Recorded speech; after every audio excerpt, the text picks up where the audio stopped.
toaster. Give me back my toaster. Give me back my fucking toaster. Give me back my toaster. Give me back my tostadora.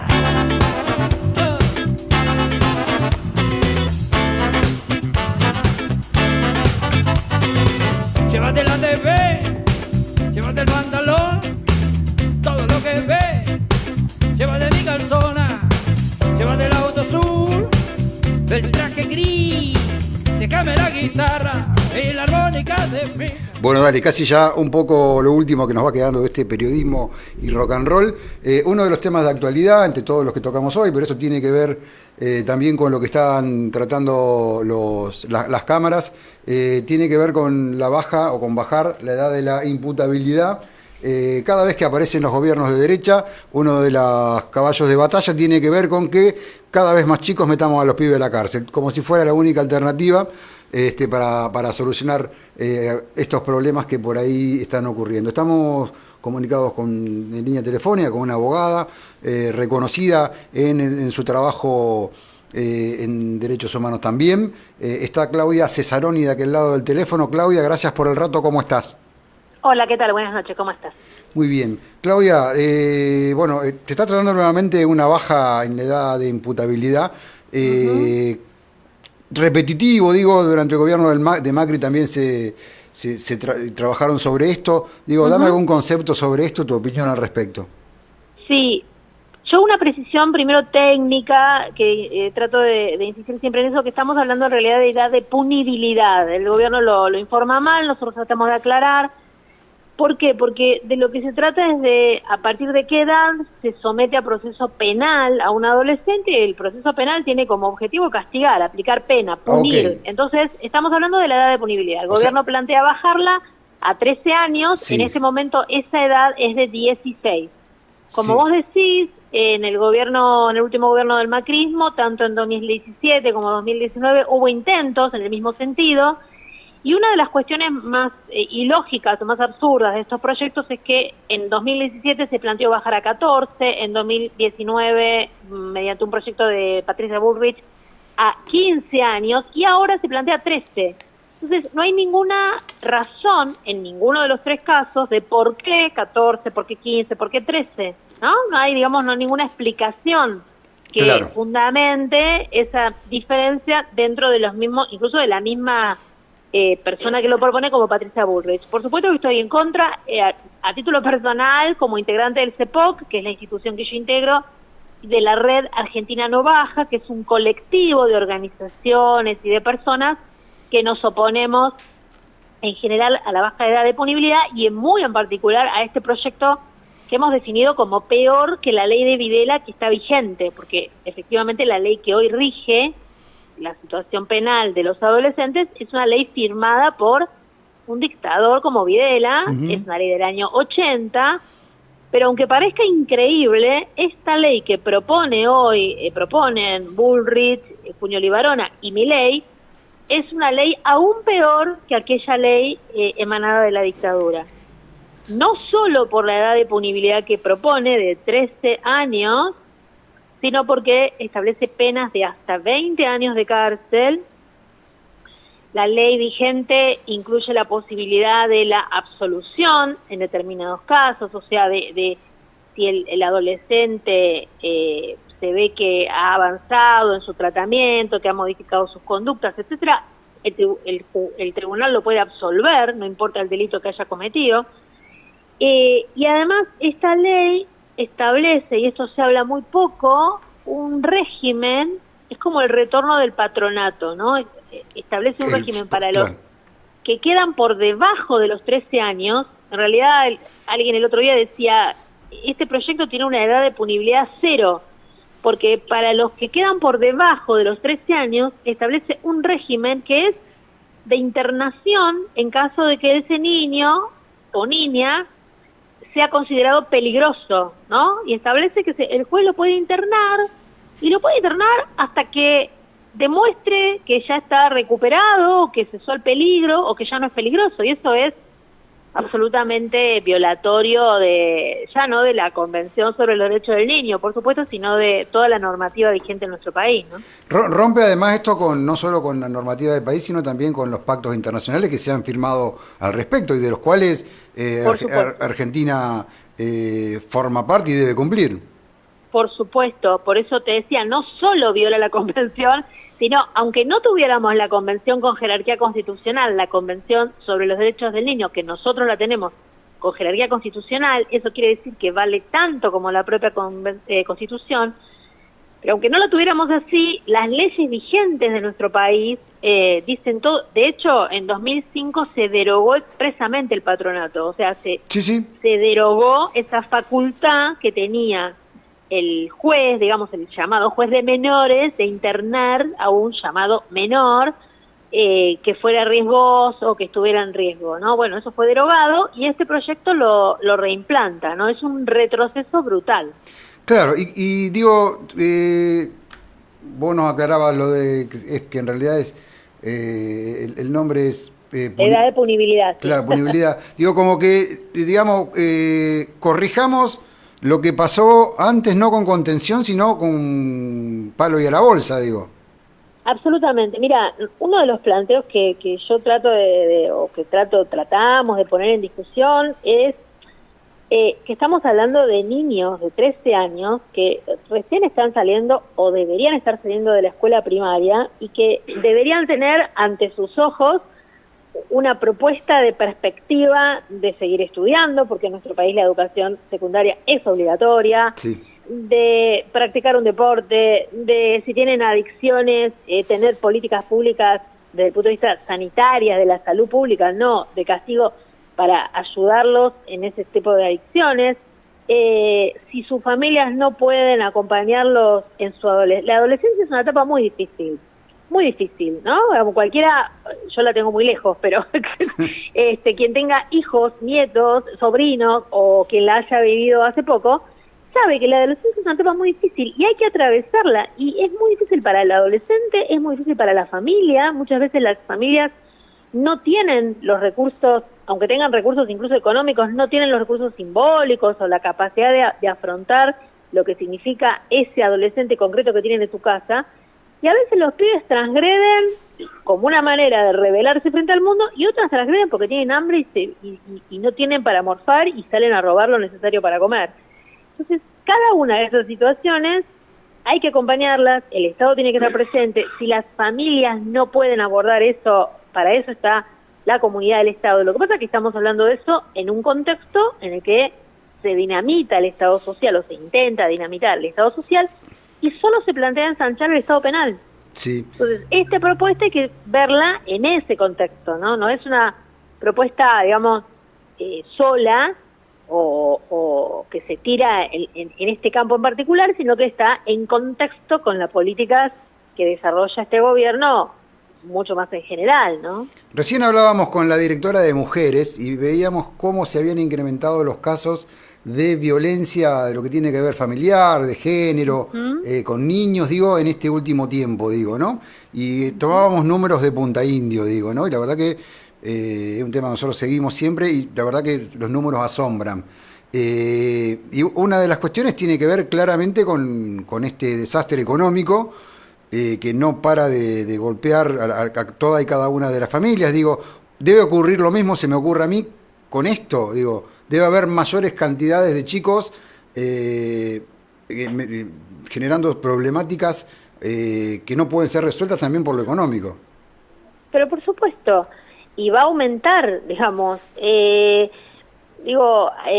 quienes somos más o menos, estamos en clase media, nuestras quejas son, las boletas llegó del gas, no sé, de 5.000 pasó a 30.000. Sí. Pero por ahí te la podés rebuscar, podés pedir prestado, podés sacar un préstamo. Hay sectores sociales donde el tema es que no hay para morfar, y eso genera desesperación, genera bronca, genera violencia.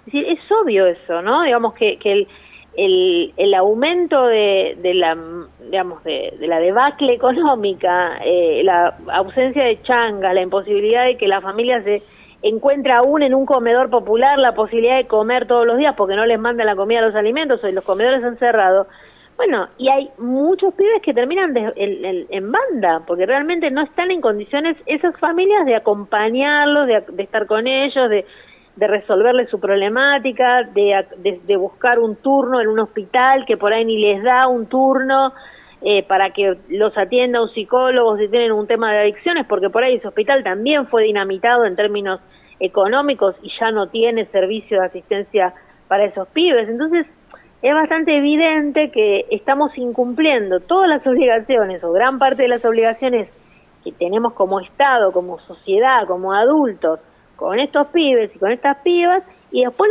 la respuesta que vamos a darles es encerrarlos. Fíjate que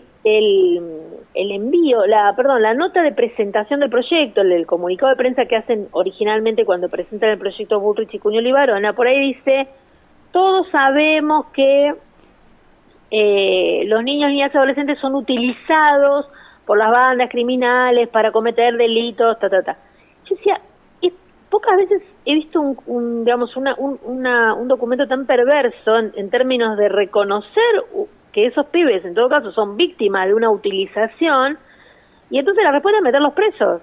O sea, en lugar de evitar que eso suceda, porque vos tenés la obligación de proteger a esos pibes y pibas. Insisto con esto, porque no es una cuestión electiva, o sea, no puedes elegir, el Estado no puede elegir proteger o no a los pibes no lo puede elegir. Es una obligación, es una obligación constitucional y legal. Entonces, la verdad es que no solo es, yo no puedo esperar otra cosa de este gobierno. Lo que espero es que legisladores y legisladoras no voten, no vuelvan a votar, algo tan horrendo, porque muchas de las medidas que hoy están sucediendo y que hacen que la situación en general tan difícil esté avanzando, son las facultades extraordinarias que le delegaron al presidente Milei. En este campo no se puede tomar una decisión porque es un tema penal, pero bueno, esperemos que en esto no se dejen llevar, porque cada vez que se discute un tema penal o que tiene que ver con el alegado objetivo de combatir la delincuencia, a muchos legisladores y legisladoras parece que le da miedo que los identifiquen con el delito, que son cómplices delincuentes o cosas por el estilo. Bueno, espero que en este caso puedan ver que no estamos hablando tanto de la seguridad, sino de la protección de la infancia. Bien, ¿no? Porque... y vos que sos alguien, entiendo, de referencia en estos temas, digo, de hecho yo te conocí hace un tiempo atrás hablando justamente de estos temas y no de no de esta baja, sino de pibes que se pudren en la cárcel 50 años, no sé. Digo, ¿has hablado con legisladores? ¿Ustedes les han pedido consejo? Los legisladores, que uno puede decir, si querés, del palo o más cercano a lo que uno puede pensar, digo, no pretendo que te pida Villarroel un consejo, no te lo va a pedir a vos, digo, pero hay legisladores que uno dice, bueno, estos son más cercanos, estos son progresistas, estos la miran distinto, digo, ¿han hablado con ustedes? Sí, de hecho hemos hablado con legisladores de Unión por la Patria, de varias, digamos, de las vertientes de Unión por la Patria. Sí. De hecho nos han compartido incluso algunos, hay proyectos dando vueltas de varias legisladoras y legisladores que plantean, algunos no plantean la baja edad de punibilidad y son bastante interesantes como para trabajar como base en una discusión que se dé, porque nosotros entendemos que sí hay que dar la discusión, porque la ley vigente, como te decía antes, es una ley firmada por Videla, entonces hay que dar esa discusión, pero plantarse en no bajar la edad de punibilidad, no restituir, no reponer el patronato y no discutir desde una lógica. Mira, te cuento una cosa, el miércoles se va a discutir en una reunión de comisiones conjuntas en la Cámara de Diputados, van a venir los funcionarios a explicar el proyecto. Se había convocado a 3 comisiones: Justicia, Legislación Penal y Presupuesto y Hacienda. No se había convocado a niñez. Hubo que pedir expresamente de parte de un grupo de legisladores que se girara también a niñez, y bueno, finalmente se logró y entonces se va a sumar a niñez. Pero fíjate cómo, porque la decisión no es inocente de a qué comisión se gira, ¿no? Es lo que vos decías al principio, a dónde está orientado y cuál es el sentido. Exacto. Entonces estaba la Comisión de Justicia, creo que era la cabecera, cuando tiene que ser, bueno, ya no va a ser ni niñez la cabecera, pero por lo menos que esté en la discusión, porque estamos hablando claramente de niños. O sea, yo quiero recordar que es niño toda persona menor de 18 años conforme a la convención. Claro. Y no deja de ser un niño porque cometa un delito. O sea, en todo caso es un niño que cometió un delito, pero conserva la condición de niño o adolescente. Entonces, está protegido o debe estar protegido por todo lo que implica la convención y las leyes que digamos que se han votado en cumplimiento de la convención, ¿no? Se me ocurre pensar que también se ha roto un poco lo que tiene que ver con lo afectivo, digo, ¿no? Con la contención que lleva el afecto en muchos de esos niños, digo, ¿no? Que no todos quizá tenga que ver solamente con cuestiones de falta de recurso económico. No, para nada. Por eso yo te decía antes lo de acompañar, y por eso también te decía esto de la sensación que yo tengo de que criar un adolescente es muy difícil en cualquier contexto. Sí, sí. Por eso digo, no solamente para las familias pobres o las familias que no tienen recursos económicos, sino aún para una familia cualquiera. Digo, abordar toda la problemática de un adolescente. Lo que pasa es que por ahí un adolescente de clase media, lo que puede pasar es que se lo agarren porque se fumó un porro en la calle o porque hizo un robo en un supermercado como para probar qué significa, no sé, como para transgredir un poco una norma. Y entonces esa familia va a poder conseguir un abogado, va a poder salir de la situación. Si se tiene que mudar de un barrio porque le dice el juez, le dice, no, mire, no puede seguir estando con ese grupo porque le hace daño, bueno, verá la manera de mudarse. Pero las familias que están en situaciones de vulneración de derechos mucho más profunda y más brutal, todo eso les cuesta mucho más. Entonces no pueden solas. Digo, para mí es muy importante entender eso. Bueno, ¿no? también y el no acceso el acceso a la justicia, digo, al abogado, digo, ¿no? De hecho, por eso. tenemos acá va preso el que no tiene plata, básicamente, así. Exactamente, exacto. Y los números, digamos, ustedes deben tener mucha estadística, pero por lo menos un pantallazo sobre la cantidad de niños que están detenidos hoy, inclusive de menores de edad y también algunos mayores. Mira, a mí me parece que lo más importante en este punto es, primero, ver la magnitud del delito adolescente. En la provincia de Buenos Aires, los últimos datos en los últimos años, y son datos que cualquiera puede encontrar en la página del Ministerio Público Fiscal, de la Procuración Fiscal de la provincia de Buenos Aires, son datos oficiales. Los delitos cometidos por menores de 18 años, punibles, o sea, los que tienen 16 y 17, no llegan al 2.5% del total de investigaciones, o sea, no los delitos, sino las investigaciones penales preparatorias, ¿no? Que se hacen, que es como el expediente que se abre frente a la comisión de un delito. Algunos terminan cerrándose, otros terminan en causa. Bueno, del total de causas de investigaciones penales preparatorias, por ejemplo, en 2023, solamente las cometidas por adolescentes son no llegan al 2.5% claro, del son total. Muy bajitos los números. Exacto. Y además, lo más importante es que han ido en baja. Contra lo que todo el mundo cree o le mienten o le dicen por televisión, ese número, porque es un número que aparte nosotros del CEPOC venimos siguiendo por lo menos desde 2011. Yo en 2011 escribí un texto que se llamaba Con los dedos de una mano, mostrando que los hechos graves cometidos por no punibles alcanzaban los dedos de una mano para contarlos. Entonces iba midiendo estas cifras y haciendo análisis de cifras. Bueno, en 2011 estaba aproximadamente por el 4.5%, y ahora estamos por el 2.5%. Es decir, ha bajado, no ha subido. ¿Ves? Sí. Proporcionalmente al delito cometido por adultos, que en algún tipo de delito ha aumentado, el de adultos, pero la proporción de los menores de edad ha disminuido notablemente. ¿Y qué? Sí, no, redondeame, discúlpame la interrupción. No, esto, lo que iba a decir es que a nivel nacional, aproximadamente hay en 2022 primer semestre de 2023, unos 2.100 adolescentes en todo el país que están sometidos a algún tipo de medida, algunos detenidos y otros con medidas de supervisión en territorio. Esa cifra también ha disminuido con respecto, por ejemplo, a 2015, que eran casi 4.000. Entonces, este discurso de que el delito adolescente aumenta es falso.